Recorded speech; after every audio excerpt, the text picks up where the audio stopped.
Wow, when you look around me today and you see the structures I have, you see the birds I have, you see what I'm practicing, it looks super nice. And you say, wow, I dream to be like AIM Agriculture one day. It is amazing and I love that. Wow. Wow. My 10 years chicken farming experience summarized just in 15 minutes for you. Guys, if you're new to our YouTube channel, kindly hit the subscribe button, like and share. I'm super excited that most of you now have started enrolling for the masterclass, and I'm giving you an advantage of contacting me directly. Once you get the masterclass, you learn and you have questions that you feel I can address. I have to give you that time as your teacher. And the masterclass is an epic one. We have practicals, we have got AI, we've got the manual and a cut. And I summarized all by awarding you a certificate. So if you haven't enrolled as a student, there's a link at the description of this video. Enroll for masterclasses and ask me any question. Just start by, I'm your student, and I'll call you back. Well, I've started farming, and the only venture that I've not practiced in poultry farming is broiler production. I've done all sorts of poultry farming, both from the start all the way to the end. The only venture I've not ventured in poultry is actually broiler chicken farming. I'm not in any way saying that broiler chicken farming is not profitable. In the year 2013, I get my first job and I traveled to Mogadishu. I remember, and I give a shout out to my friend Edwin, who is at JKIA Clearing and Forwarding. We bought the incubators in Nairobi.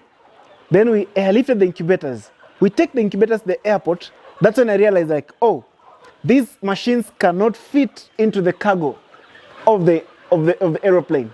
We pay for the cargo using volumetric. So we have to like dismantle all the incubators, and then we have to assemble them in Mogadishu. Then I'm telling the guy who sold us the incubators, hey, are you going to accompany me to Mogadishu so that we can assemble these incubators and we set them up for the project? He's like, Mogadishu? Me? No, I can't go to Mogadishu. So I tell him, make sure when you're dismantling the incubators, I have to be there. We went to the airport together. We dismantled those machines. Then the following day, I had to go to his shop so that he can assemble one for me to learn. That's how I learned on assembling of incubators. Fast forward, the incubators land in Mogadishu. I get there, I assemble them.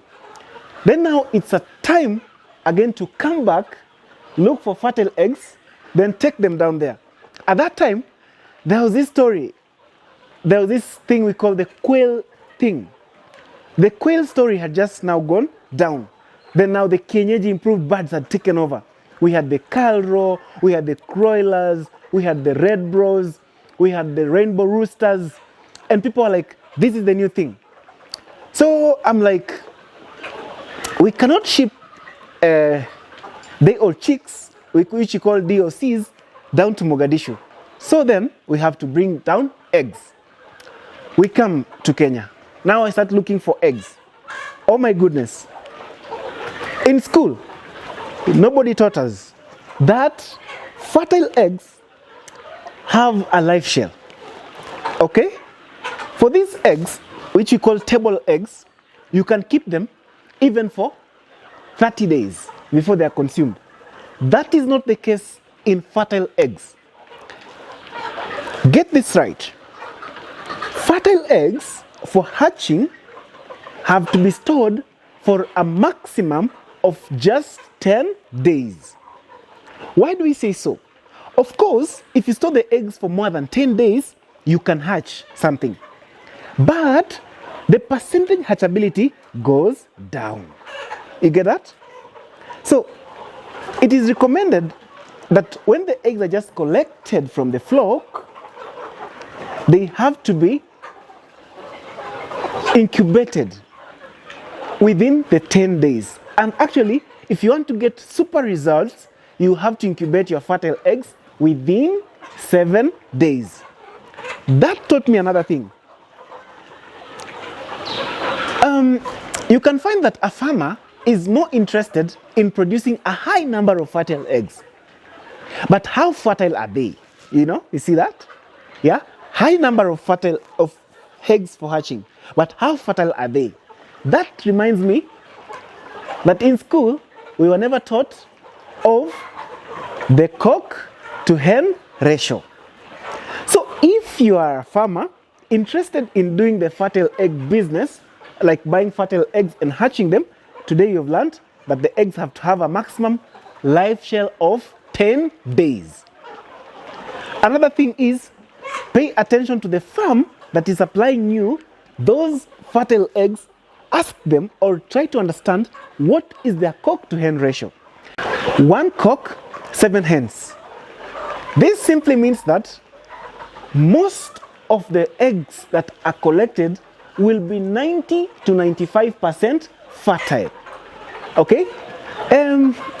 It reminds me when I was in Mogadishu in my second assignment, and we had just employed someone new, and he was like, Antonio, how will this chicken lay without a cock?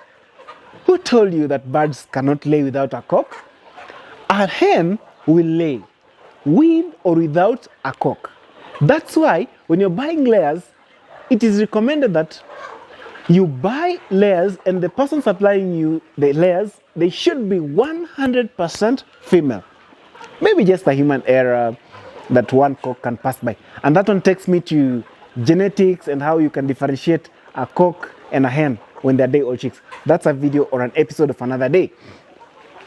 Now, you have understood. So now, I take my first batch of eggs down to Mogadishu. The hatchability is like 40%. Then I'm like, the machines, I've assembled them right. They are actually incubators, like their name. An incubator has to have controlled inner environment than outside. That is the humidity and the temperature. So I'm like, everything is okay in terms of the machines. We didn't have any power blackout. But why are we hatching 40%? That's when I realized, like, oh, fine, I have to go back and do a research on the source of our day-old chicks, of our fertile eggs. That's when I realized we took the eggs, we were collecting them at a place in Nairobi. We took like about 10 days, 14 days to collect them. Then they were taken to the airport, some 2 more days, then being airlifted, As in, there are so many things that happened, like when we collect the eggs, we didn't store them well, like in the narrow side facing down, the wide side up. That is because of aeration. I'll do a video for you on an episode on that. And then when you're transporting the fertile eggs, they're not just supposed to be transported anyhow. They're supposed to be done gently. When you got down there, when you're loading the eggs, how did we fumigate them? Or actually not fumigating them, but how did we now sterilize them before loading them to the machine? Because I could realize that some eggs were producing a liquid, which I can use in a layman's language, they're like sweating, something like pus, and then they could produce a very foul smell. Then they burst in the incubator. So any egg that has got those spillovers from that bad egg don't hatch. Oh my goodness. Interesting. So we're done with that. I come back, then get into research, try to understand what is not happening right, then improve them as time goes by. So I pushed that farm from matching 40%, and we went all the way to about 90%. Then I get this challenge. We are raising the birds. We have an outbreak of NCD. At the same time, we have like an infection coming along, like coccidiosis. It was like, how can you manage the two? That one I've solved for you in the masterclass. So check out on the masterclass. Fast forward. That project went well, but because of insecurity, I have to come back. I come back home, then now I do it myself. With all those skills and that experience, those challenges acquired in Mogadishu, I buy the boards in Kitengela. You've watched that video and you've read that article in the newspaper. I make my own 2120 capacity incubator, like 2,120 capacity incubator. I combine it, like the upper part is a setter. In an incubator, we have got those racks that you put the eggs, those trays, you put the eggs in, then you put in the racks. That portion is called the setter. And then below it is usually called the hatcher. So at the hatcher is where you just take crates, like those ones that we use for carrying bread, but now divided into two. They are this high. You put the eggs in, put them together, then you put at the bottom. That's now what we call the hatcher. So I make my own machine. I combine. It's both the setter and it's both the hatcher. Then with that experience and that knowledge, actually the least I hatched in that incubator was 93%. That was the worst I hatched. And I could only hatch 93% when I could split my hatches. So I'm good at hatching. Then now the challenge comes. I only sell chicks from June, July, and August. September a little bit. But October, November, December, January, I'm completely out of business. I don't have a market. That's when I realized, oh, most of the guys who are buying chicks from me, who are buying the chicks, brooding them. Then I say, fine, this is a good venture. But now, why should I do a business that is so seasonal? I get to the drawing board. I say, why can't I try broilers? Broilers was a good venture, yes. But I was once a broker for broilers, by the way. But now, while brokering broilers, I realized that I used to get so much pressure from the farmers. I could get the birds, supply to the restaurants, then they don't pay at that time.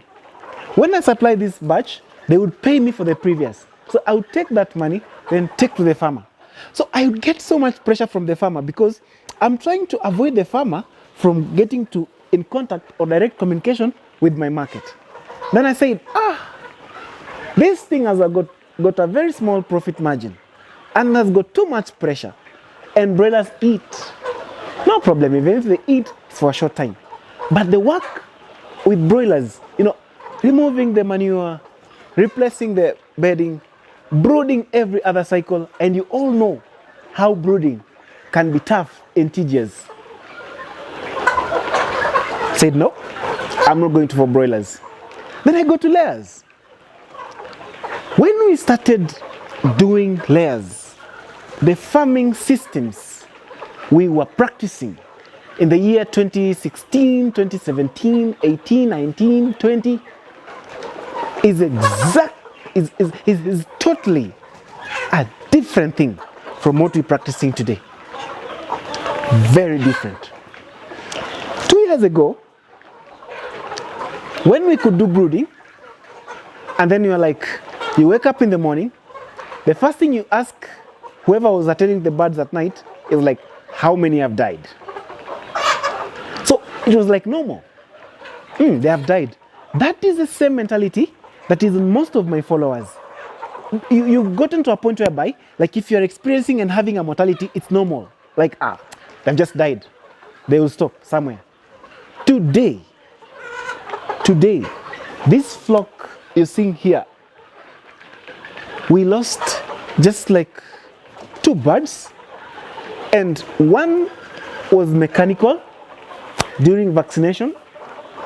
I think it was stepped on, and the other bird was pressed. Actually, it locked itself in the feeder. Like, I'll show you with the feeder. Like, both of these incidences were mechanical. I'm super excited that the system of birds we're keeping today, going back to school, adding knowledge on my master's, and visiting as many farms as I could, putting those farmer experiences together. We today raise layers without any single antibiotic. I can tell you for free. If I took my eggs today to a market somewhere or a lab somewhere for test, I'm very confident they will pass the test.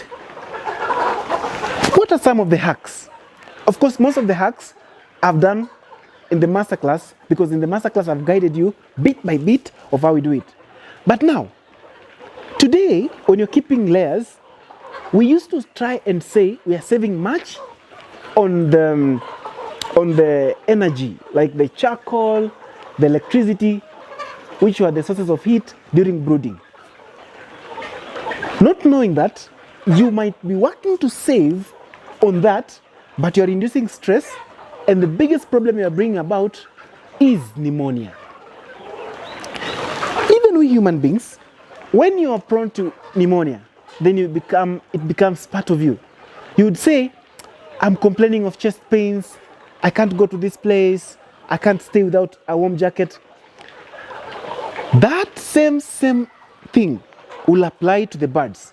If the birds are not well taken care of during brooding, then they develop respiratory complications, pneumonia being one of them. So give the birds a proper brooding, like supply them with sufficient heat amount. Then choice of vitamins is very key. In the past, we used to take a vitamin that has got an antibiotic in it. So why am I giving this bird an antibiotic and it has just come on the farm? The first day just has come from the egg. It's not suffering from any infection. It is only a vaccine that prevents an infection from attacking the birds. But what about an antibiotic? An antibiotic is meant to treat. So don't use an antibiotic to prevent. I really don't agree with some companies when they write on their prescriptions that for preventive dose, give this. For treatment dose, give this. No. An antibiotic should only say for treatment, give this, not for preventive. So we don't prevent any infection. So when we worked on that, then we were able to say, what are some of these avenues that bring infections to these birds? If we control the mechanical sources of death, including cold, then we said, feed. We really perfected on the feed. And we don't trust any feed, even if it's commercial. We have to add a little bit of our ingredients or our secret ingredient. This simply helps us to change and to change the ecosystem of the GIT of the bird, so that we don't have any disease causative agent except viruses having a conducive environment to survive in that bird. So we are done with diseases completely. Timely vaccination, when a vaccine is due, we don't compromise on that. And the other very important aspect is biosecurity.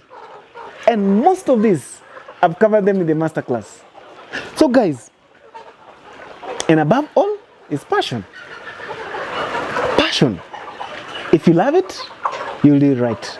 And if you do it right, your pocket is gonna smile. I love you. Bye-bye.